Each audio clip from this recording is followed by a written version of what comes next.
हकम का क्या होता है?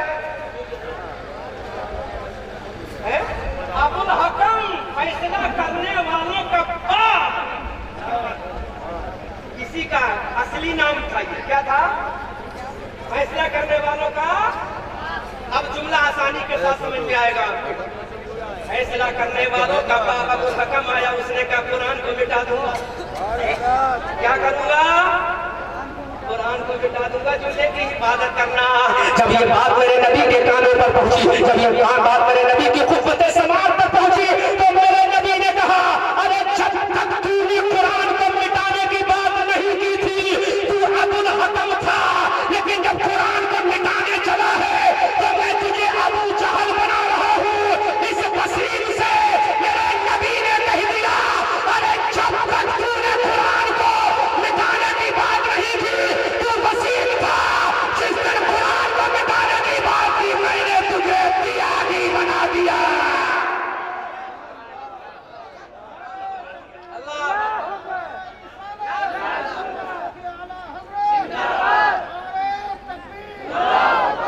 त्यागी बना दिया। बोलो, अब इसे कौन कहता है वसीम, कौन कहता है जसीम? अब तो त्यागी बन गया। कुरान को मिटाने चला था, क्या बन गया? त्यागी बन गया। अब ये बात मैं उलमा की कुव्वते समात के लिए पेश कर रहा हूं। बहुत थोड़ी सी टफ, लेकिन समझ में आएगी। दुनिया का एक साइंटिस्ट गुजरा है जिसका नाम है नील आर्म स्ट्रॉन्गमैन। क्या नाम है? नील आर्म, प्लीज साइलेंट।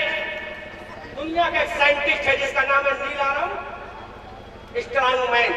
गूगल पे सर्च मारो, पूरा बायोडाटा इसका निकल के आएगा। अशरफ बिलाली, मेरी खूबसूरती के मोहब्बत के सच्चे जुमला दे रहा हूं। मेरी मुस्कुराहट में न जाने कितने लोगों के सीने कट जाते हैं। सारी मुशीर कह रहे थे ये बहुत जालिम है। मैं कहूँगा जालिम को बुलाओगे तो जालिम ही होगा। जब मुस्कुराहट में कत्ल हो जाते हैं तो नजरों का आलम क्या होगा? अब सुनो, सारी मुशीर सुनो, मशवरा बाद में देना, पहले मुशीर सुन लो। नील आर्म स्ट्रॉन्गमैन नाम क्या है?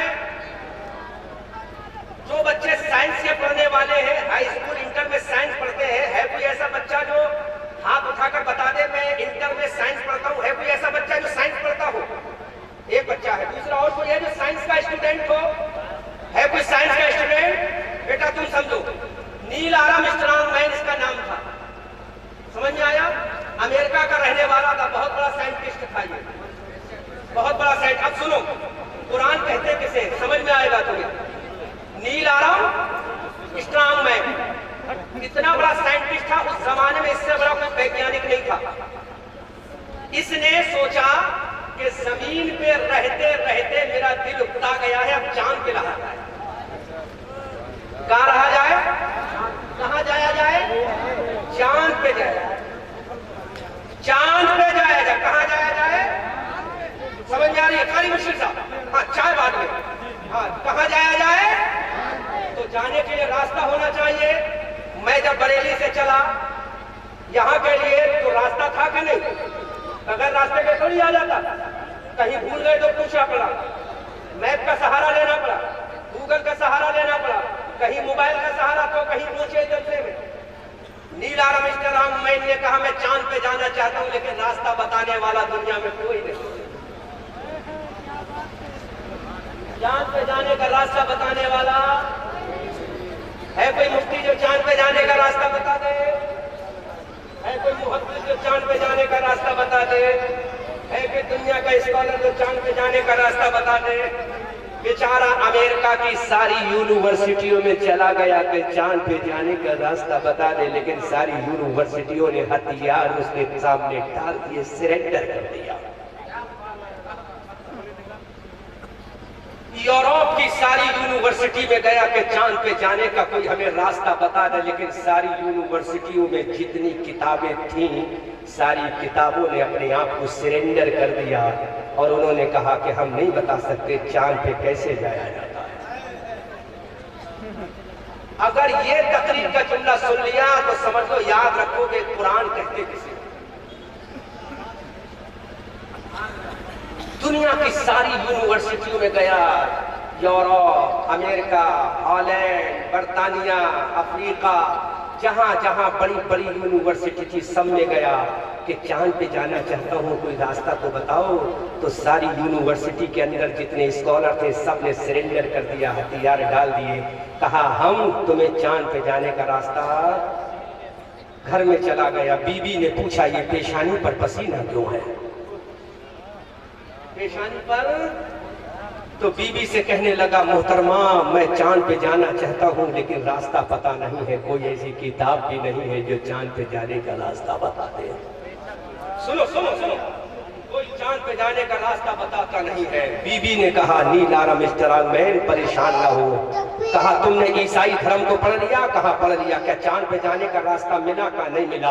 कहा तुमने क्रिश्चियन को पढ़ लिया? कहा पढ़ लिया, जाके चांद पे जाने का रास्ता नहीं मिला। कहा तुमने यूरोप की सारी किताबों को पढ़ लिया है? कहा पढ़ लिया है लेकिन चांद पे जाने का रास्ता नहीं मिला है। अब जरा जुमला बोल रहा हूँ, हिफाजत करना। उसकी बीबी ने कहा क्या तुमने सारी किताबों को पढ़ लिया? कहा हाँ पढ़ लिया है लेकिन चांद पे जाने का रास्ता नहीं मिला। यहूदियों की सारी किताबों को पढ़ लिया है लेकिन चांद पे जाने का रास्ता नहीं मिला है। तमाम धर्मों की किताबों को पढ़ लिया है लेकिन चांद पे जाने का रास्ता नहीं मिला है। अब नीलारा मिस्टर मैन ने कहा मैं चांद पे जाना चाहता हूँ, रास्ता कैसे मिलेगा? तो उसकी बीबी ने कहा नीलारा मिस्टर मैन सुनो सुनो, ईसाई धर्म की किताबों ने पता नहीं दिया? कहा नहीं दिया। कहा ये क्रिश्चियन की किताबों ने पता नहीं दिया? कहा नहीं दिया। कहा तमाम धर्मों को पढ़ लिया, पता नहीं दिया? कहा नहीं दिया। कहा क्या तुमने मुसलमानों के कुरान को पढ़ा है कि नहीं पढ़ा है? बोले सुभान अल्लाह। उसने कहा अरे जब तौरात ने जवाब नहीं दिया, इंजील ने जवाब नहीं दिया, जब ज़बूर ने जवाब नहीं दिया, जब सामवेद ने जवाब नहीं दिया, जब बड़े बड़े फिलासफियों की किताबों ने जवाब नहीं दिया, तो ये कुरान क्या जवाब देगा? चांद पे कैसे जाया जाता है? उसकी बीवी ने कहा नील आराम इश्तरान में ये कुरान है, कुरान जरा इसका भी मुताला कर लो। तो उसने अरबी पढ़ना शुरू कर दी। जब अरबी पढ़ना शुरू कर दी, अब अरबी का तर्जुमा पढ़ना शुरू कर दिया, अपनी जबान में तर्जुमा समझना शुरू कर दिया। अरबी की तमाम डिक्शनरी जो इंग्लिश में अवेलेबल थी दुनिया की यूनिवर्सिटी से, उसने अपने घर में मंगा लिया, कुरान का पढ़ना शुरू कर दिया। जब कुरान की पहली सूरत पढ़ी अल्हम्दुलिल्लाह रब्बिल आलमीन, चांद पे जाने का रास्ता नहीं मिला, उसका मायूसी की आलम में डूबता चला गया। अब सूरह बकरा की तिलावत कर रहा है नील आराम इश्तरान में कि चांद पे जाने का रास्ता मिल जाए, लेकिन पूरी सूरह बकरा पढ़ ली, चांद पे जाने का रास्ता नहीं मिला। अब सूरह निसा की तिलावत कर रहा है कि चांद पे जाने का रास्ता मिल जाए, लेकिन चांद पे जाने का रास्ता नहीं मिला। सूरह आले इमरान को पढ़ लिया लेकिन चांद पे जाने का रास्ता नहीं मिला। तीसरा, चौथा, पांचवा, छठा, सातवां पारा पढ़ता चला गया। बीबी ने कहा कि चांद पे जाने का रास्ता मिला है। नील आराम इश्तरान ने कहा ऐ मोहतरमा, अभी तक तो मैंने कुरान के 10 पारे पढ़ लिए हैं लेकिन चांद पे जाने का रास्ता नहीं मिला है। अब ये आखिरी किताब है, इसके बाद मैं कोई किताब नहीं पढ़ूंगा। अगर इस किताब ने जवाब नहीं दिया तो मेरी सारी उम्मीदें टूट जाएंगी, मेरा सपना चकनाचूर हो जाएगा। बीबी ने कहा अरे उस कुरान को पढ़ता तो चला जा। अब 11वां पारा पढ़ा, चांद पे जाने का रास्ता नहीं मिला। 12वां, 13वां, 14वां, 15वां, 16वां, 17वां, 18वां, 19वां, 20वां, 21वां, 22वां, 23वां, 24वां, 25वां पारा पढ़ता चला गया लेकिन कुरान चांद पे जाने का रास्ता नहीं मिला। 26वां, 27वां, 28वां, 29वां पारा पढ़ता चला गया लेकिन चांद पे जाने का रास्ता नहीं मिला। अब एक पारा बाकी है जिसको अम्मा यतसाअलून अनिन्नबइल अज़ीम का पारा कहा जाता है। मायूसी बढ़ती चली गई, चेहरे पे पसीना आता चला गया। अब चांद पे जाने का रास्ता कौन बताएगा? कुरान जवाब दे रहा खामोशी के आलम में, नील आलम इश्तरान में। अरे अभी तो तूने पढ़ना शुरू किया, अभी हम खत्म कहाँ हुए हैं? अम्मा यतसाअलून अनिन्नबइल अज़ीम को पढ़ता चला गया, इधर शम्स कुविरत व इधर नुजूम कदरत को पढ़ता चला गया लेकिन चांद पे जाने का रास्ता नहीं मिला। अज़ीज़ान मिल्लत इस्लामिया, पढ़ते पढ़ते कुरान की एक आयत करीमा उसके सामने आ गई। वल क़मर इज़ा तसक़ा लतरकबुन्ना तबक़न तबक़मा वहुम ला युमिनून। जब कुरान की इस आयत करीमा को पढ़ा, नील आराम इश्तरान में नहीं रुक गया, अपनी बीवी से कहता है ऐ मेरी बीवी, मुझे चांद पे जाने का रास्ता मिल गया है। बीवी ने कहा कहाँ मिला है? तो कहा जो रास्ता मुझे तौरात ने नहीं बताया, जो रास्ता मुझे इंजील ने नहीं बताया, जो रास्ता मुझे ज़बूर ने नहीं बताया, अरे चांद पे जाने का रास्ता मिल गया है। कहा किसने बताया? कहा अल्लाह के कुरान ने बताया है। नारे तकबीर, नारे रिसालत, मसलके आला हज़रत, शाने कुरान, फैज़ाने कुरान, हाफिज़े कुरान।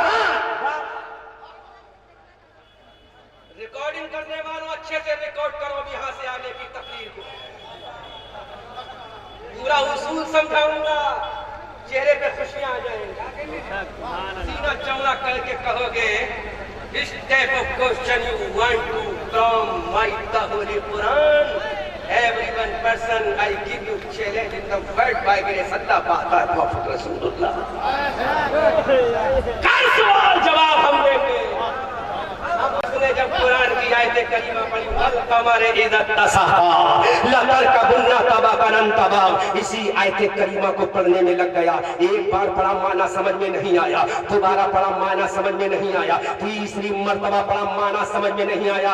अब जो दरस निजामी के उलमा है वही हाथ उठाएंगे, और जो दरस निजामी नहीं पढ़े हैं वो खामोश रहेंगे, क्योंकि ये कुरान का पूरा रूल एंड रेगुलेशन समझा रहा हो। वल कमर इज़ा तसाहा लतरकबुन्ना तबकन तबक फमा लहुम ला युमिनून। अब कुरान की इस आयत करीमा को जब उसने पढ़ा, एक बार पढ़ा, दो बार पढ़ा, 10 मरतबा, 20 मरतबा पढ़ा, एक महीने तक लगातार पढ़ता चला गया, लेकिन माना समझ में नहीं आया, माना समझ में नहीं आया। डिक्शनरी को निकाल के बाहर रखा।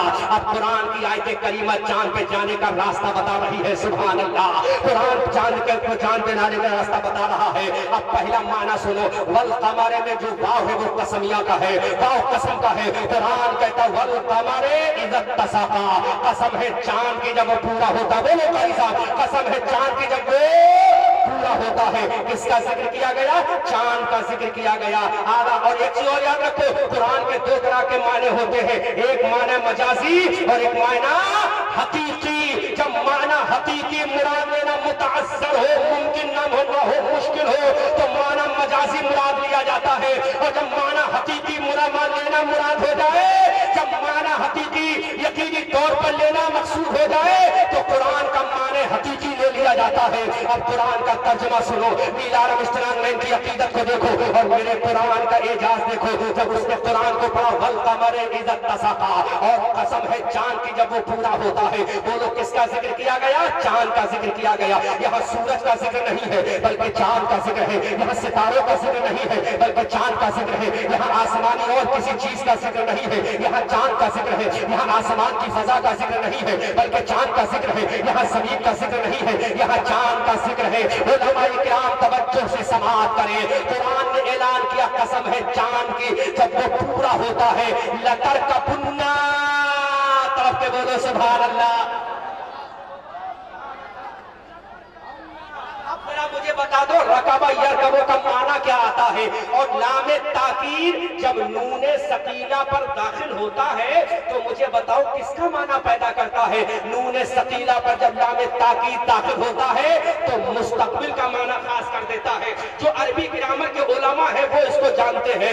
लामे ताकीर जब नूने सकीला पर, मिसबाही साहब अल-जामिअतुल अशरफिया में पढ़ा है कि नहीं पढ़ा है? कर्सियात में पढ़ा है कि नहीं पढ़ा है? आपने मीजान में भी पढ़ा होगा, मुनशर में भी पढ़ा होगा। लामे ताकी जब नूने सकीला पर दाखिल होता है तो मुस्तकबिल का माना दाखिल होता है। और रकबा यरकबो का माना, जरा मैं जाहिल हूं, बता दो तर्जुमा करके क्या आता है? रकबा यरकबो का माना सवार होना आता है। अब कुरान कहता है लतरकबुन्ना, तुम जरूर जरूर सवार होकर जाओगे। कुरान का तर्जुमा है, किसी भी कुरान का तर्जुमा उठाकर देखो, किसी भी डिक्शनरी को उठाकर देखो, तमाम अरबी की लुगतों को उठाकर देखो, लतरकबुन्ना, तुम जरूर जरूर सवार होकर जाओगे। हमने कुरान से पूछा कुरान कहाँ जाएंगे? तो कुरान ने कहा तबकन अन तबक।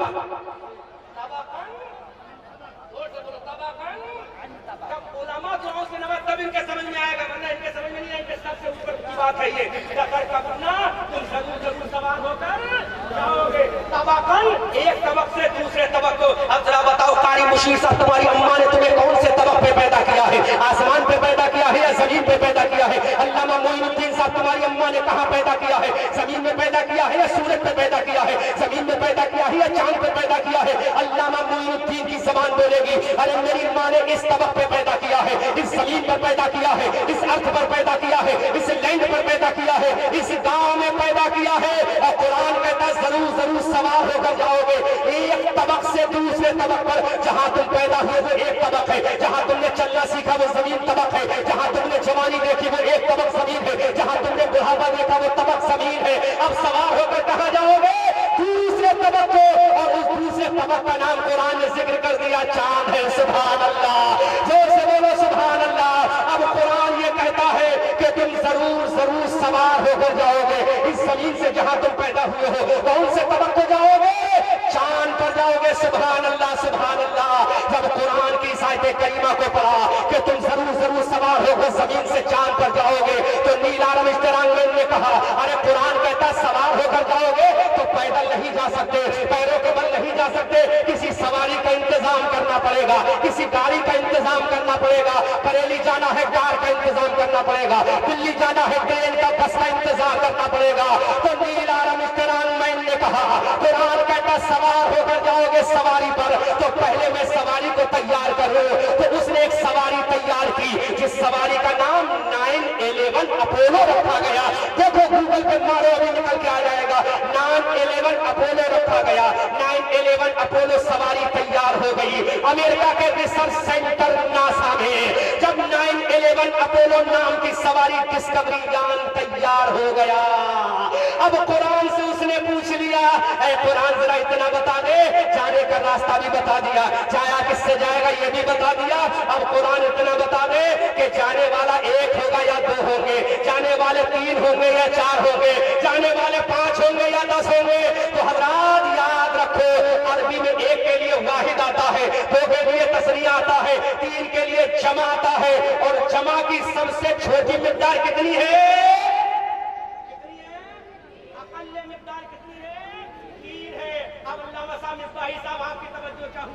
गौर करो, थोड़ा इनकी पॉइंट आउट करना समझ में आएगा। दुआओं से नवाजों पे झूमोगे, यहाँ भी कब्र में भी हश्र में भी झूमोगे।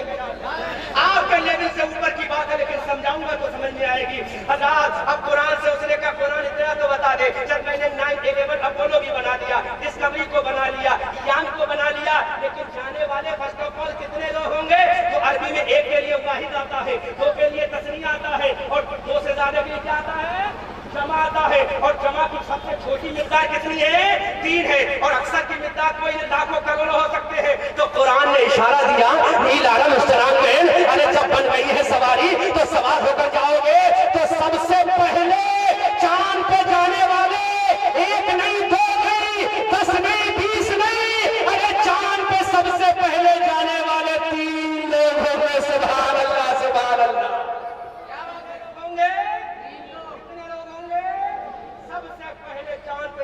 कितने लोग होंगे?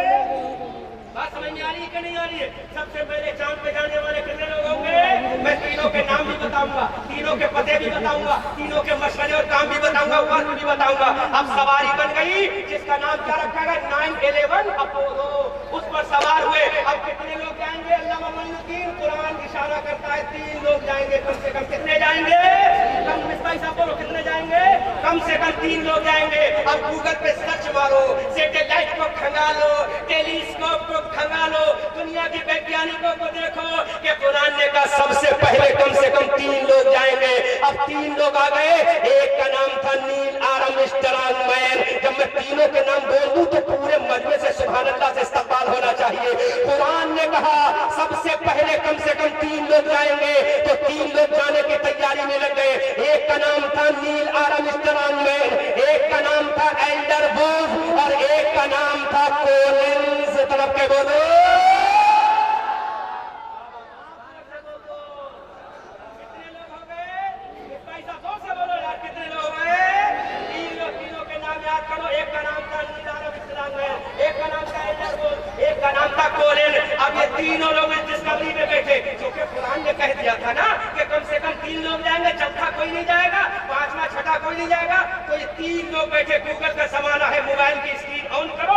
अभी रिसर्च मारो, किसी किताब की कोई जरूरत नहीं है। आज के जमाने में सारी किताबें गूगल पे मौजूद है। ये 3 लोग बैठे, कब बैठे?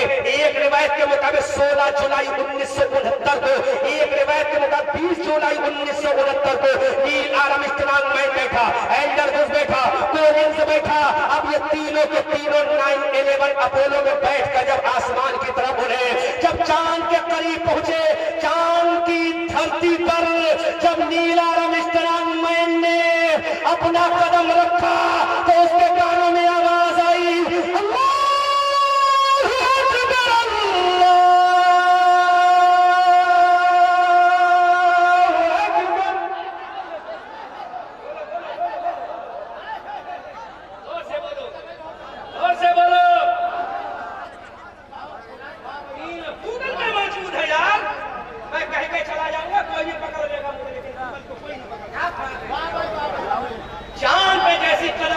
तीन लोग गए नीला जब तीन लोग चांद पे गए, पहला कदम रखा, आवाज आई अशहदु अल्ला इलाहा इल्लल्लाह।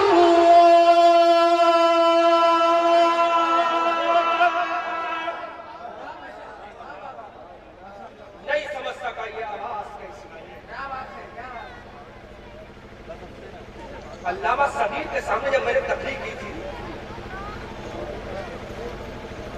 इसी बहराइच में की थी, मैंने प्यारे सरकार को सुनी थी,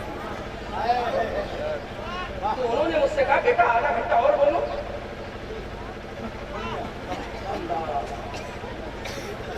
डिस्कवरी 9/11 अपोलो में एक एक्टिविटी रिकॉर्ड